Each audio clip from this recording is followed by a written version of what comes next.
வணக்கம். Sunstar media செய்திகள். புதுச்சேரிக்கு தனி மாநில தகுதி வேண்டி இன்று வெள்ளிக்கிழமை தலைநகர் டெல்லியில் எம்எல்ஏ நேரு தலைமையிலும் பொதுநல அமைப்பை சேர்ந்த தலைவர்கள் தலைமையிலும் போராட்டம் நடைபெற்றது. புதுச்சேரி பொதுப்பணித்துறை தொழில்நுட்ப ஊழியர்கள் சங்கம் சார்பில் பல்வேறு கோரிக்கைகளை வலியுறுத்தி போராட்டம் நடைபெற்றது. புனித அந்தோனியர் அரசு உதவி பெறும் உயர்நிலைப் பள்ளி மாணவ மாணவிகளுக்கு திமுக சட்டமன்ற உறுப்பினர் அனிபால் கென்னடி அவர்கள் இலவச மிதிவண்டி வாங்கி கல்வி பயில ஊக்குவித்தார். அதிமுக மருத்துவரணி மற்றும் மகாத்மா காந்தி மருத்துவமனை இணைந்து நடத்திய பொது மருத்துவ முகாமினை அதிமுக மருத்துவ அணியின் மாநில தலைவர் பிரபாகரன் தொடக்கி வைத்தார். இனி விரிவான செய்திகள். புதுச்சேரிக்கு தனி மாநில தகுதி வேண்டி இன்று வெள்ளிக்கிழமை தலைநகர் டெல்லியில் எம்எல்ஏ நேரு தலைமையிலும் பொதுநல அமைப்பை சேர்ந்த தலைவர்கள் தலைமையிலும் போராட்டம் நடைபெற்றது.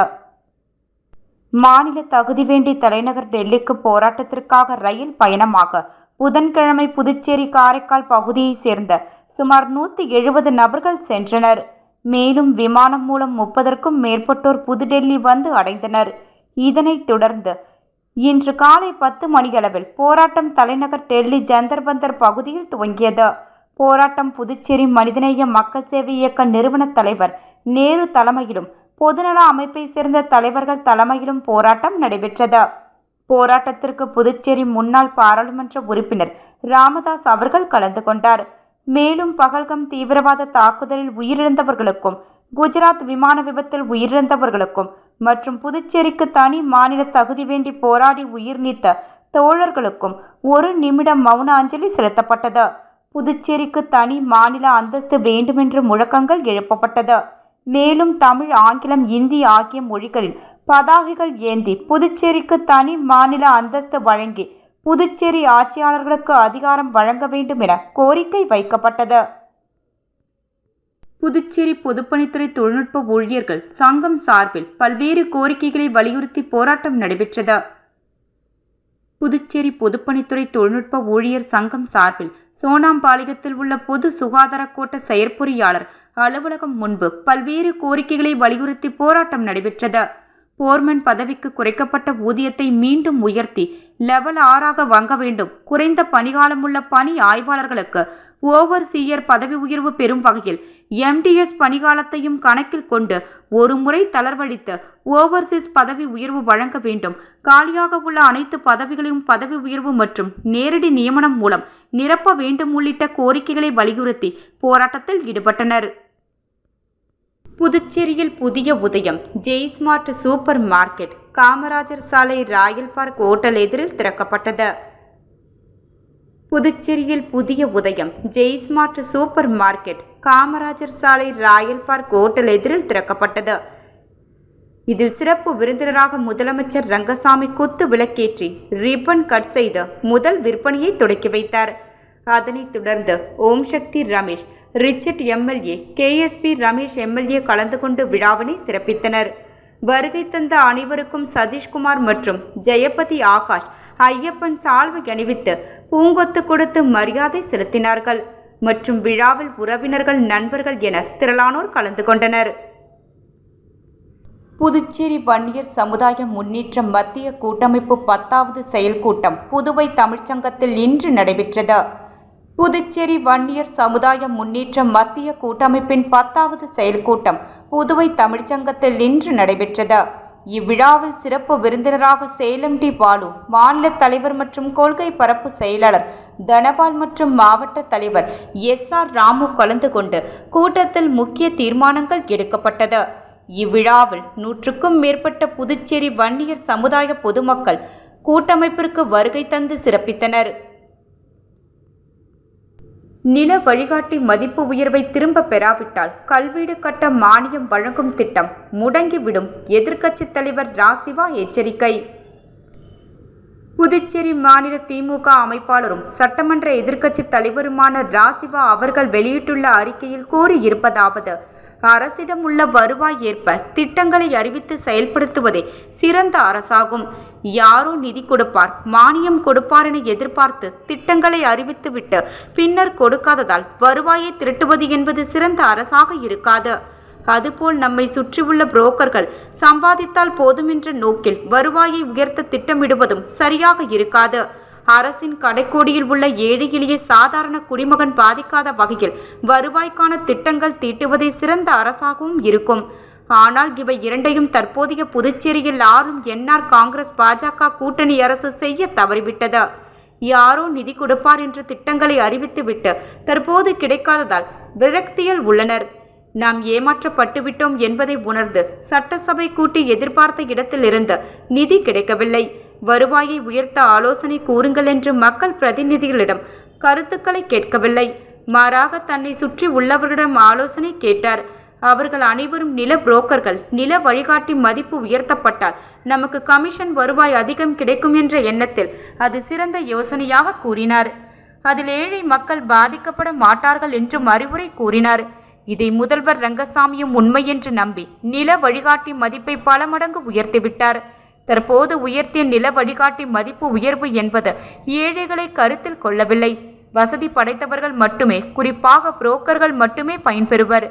உண்மையில் புதுச்சேரியில் 40% மக்கள் சொந்த வீடுகள் இல்லாமல் உள்ளனர். இதனால் அவர்கள் மனை வாங்குவதும் வீடுகள் கட்டுவதும் பாதிக்கப்பட்டுள்ளது. நில வழிகாட்டி மதிப்பு உயர்த்தப்பட்டதன் மூலம் வீடு கட்டும் மானியம் வழங்கும் திட்டமே கேள்விக்குறியாகி உள்ளது. ஒரு மனை வாங்கும் போது அரசுக்கு தரும் முத்திரைத்தாள் கட்டண வரியை திரும்ப ஏழை மக்களுக்கு வழங்குவதை போல் உள்ளது. மேலும் முத்திரைத்தாள் கட்டணம் கட்டி மனை வாங்கிய பின்னர் டெவலப்மெண்ட் சார்ஜ் என்று தனியாக கட்ட வேண்டிய நிலையும் உள்ளது. அத்துடன் அங்கீகரிக்கப்படாத மனைகளில் இடம் வாங்கினாலும் அரசு வீடு கட்டுவதற்கு மானியம் தருவதில்லை. இது போன்ற பல்வேறு சிக்கல்களால் ஏழைகள் மற்றும் நடுத்தர மக்களின் சொந்த வீடு கனவு காணல் நீராகி உள்ளது. புதுச்சேரி கிராம பகுதிகளில் ஒரு சதுர அடிக்கு ரூபாய் 500 முதல் ரூபாய் 2000 வரை நில வழிகாட்டி மதிப்பு உயர்த்தப்பட்டுள்ளது. அதுபோல் நகர பகுதிகளில் ரூபாய் 2000 முதல் ரூபாய் 5000 வரை உயர்த்தப்பட்டுள்ளது. பொதுவாக மனைகள் அரசின் வழிகாட்டி மதிப்பை விட கூடுதல் விலைக்குத்தான் விற்கப்பட்டு வருகின்றன. இந்நிலையில் அரசை வழிகாட்டி மதிப்பை மனையின் விலையை விட பல மடங்கு உயர்த்திவிட்டால் உரிமையாளர்களும் புரோக்கர்களும் மேலும் மனையின் விலையை உயர்த்தியே விற்பார்கள். இவ்வாறு கடுமையான விலை உயர்வின் மூலம் ஏழை ரூபாய் 5 லட்சம் செலவிட்டால் கூட 800 சதுர அடி நிலம் கூட வாங்க முடியாது. ரூபாய் 8000 முதல் ரூபாய் 12000 வரை சம்பளம் வாங்கும் ஏழை மற்றும் நடுத்தர குடும்பத்தினரின் வாழ்நாளில் சொந்த வீடு என்பதே இல்லாமல் போய்விடும். இதனால் கல்வீடு கட்ட மானியம் வழங்கும் திட்டமும் செயல்படுத்த முடியாத நிலை அரசுக்கு ஏற்படும். கல்வீடு கட்டும் திட்டத்தில் ஏழைகள் பயன்பெறவிடக் கூடாது என்பதற்காக திட்டமிட்டுத்தான் நில வழிகாட்டி மதிப்பு உயர்த்தப்பட்டுள்ளதாகவும் தெரிகிறது. இதை உணர்ந்தும் சிலர் முதல்வர் ரங்கசாமி ஆதரவு இருந்தால் தேர்தலில் சீட்டும் வெற்றியும் கிடைக்கும் என்ற எண்ணத்தில் அவரது செயல்பாட்டிற்கு ஆதரவு தெரிவித்து குரல் கொடுத்து வருகின்றனர். உண்மையில் தேர்தலில் வெற்றி பெற மக்களின் ஆதரவு தான் வேண்டும். மக்களின் ஆதரவு வேண்டுமென்றால் நில வழிகாட்டி மதிப்பு உயர்வை முதல்வர் ரங்கசாமி திரும்ப பெற வேண்டும். அதை செய்யாமல் தன்னை சுற்றி இருப்பவர்கள் கூறுவதே சரி, நமது உத்தரவைத்தான் மக்கள் பின்பற்ற வேண்டுமென்று செயல்பட்டால் தேர்தலின் போது நில வழிகாட்டி மதிப்பை உயர்த்தியவர்களுக்கும் அதற்கு ஆதரவாக குரல் கொடுப்பவர்களுக்கும் மக்கள் தங்கள் வாக்கால் உத்தரவிட்டு பாடம் புகட்டுவார்கள். புனித அந்தோனியர் அரசு உதவி பெறும் உயர்நிலைப் பள்ளி மாணவ மாணவிகளுக்கு திமுக சட்டமன்ற உறுப்பினர் அனிபால் கென்னடி அவர்கள் இலவச மிதிவண்டி வாங்கி கல்வி பயில ஊக்குவித்தார். புதுச்சேரி உப்பளம் தொகுதி ஆட்டுப்பட்டி பகுதியில் உள்ள புனித அந்தோனியர் அரசு உதவி பெறும் உயர்நிலைப் பள்ளியில் பயிலும் மாணவ மாணவர்களுக்கு இலவச சைக்கிள்கள் வழங்கும் நிகழ்ச்சி நடைபெற்றது. சமூக நலத்துறையின் மூலம் அரசு பள்ளிகளில் கல்வி பெறும் மாணவர்களுக்கு இலவச சைக்கிள்கள் வழங்கும் திட்டத்தின் கீழ் இந்த நிகழ்ச்சி நடைபெற்றது. இந்நிகழ்ச்சியில் பள்ளி தலைமை ஆசிரியர் சகோதரி கிரேஸ் ஆரோக்கியமேரி தலைமையில் பள்ளி ஆசிரியர்கள் முன்னிலை வகித்தனர். சிறப்பு விருந்தினராக உப்பளம் தொகுதி சட்டமன்ற உறுப்பினர் திரு அனிபால் கென்னடி அவர்கள் பங்கேற்ற மாணவ மாணவிகளிடம் சைக்கிள்களை வழங்கினார். இந்த நிகழ்ச்சியில் மாணவர்களின் பெற்றோர்கள், ஆசிரியர்கள், திமுக கிளை செயலாளர் ராகேஷ், மாணவர் அணி பவித்ரன் மற்றும் சகோதரர் மோரிஸ் ஆகியோர் கலந்து கொண்டனர். மாணவர்களின் கல்வி பயணத்திற்கு ஊக்கமளிக்கும் இந்த முயற்சியில் பெற்றோர்களிடையே பாராட்டையும் பெற்றது. அதிமுக மருத்துவர் அணி மற்றும் மகாத்மா காந்தி மருத்துவமனை இணைந்து நடத்திய பொது மருத்துவ முகாமினை அதிமுக மருத்துவ அணியின் மாநில தலைவர் பிரபாகரன் தொடக்கி வைத்தார்.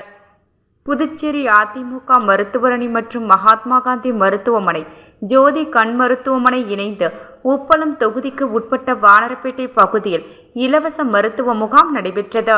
இதில் சிறப்பு விருந்தினராக அதிமுக மருத்துவர் அணியின் மாநில தலைவர் பிரபாகரன் கலந்து கொண்டு மருத்துவ முகாமினை தொடக்கி வைத்தார்.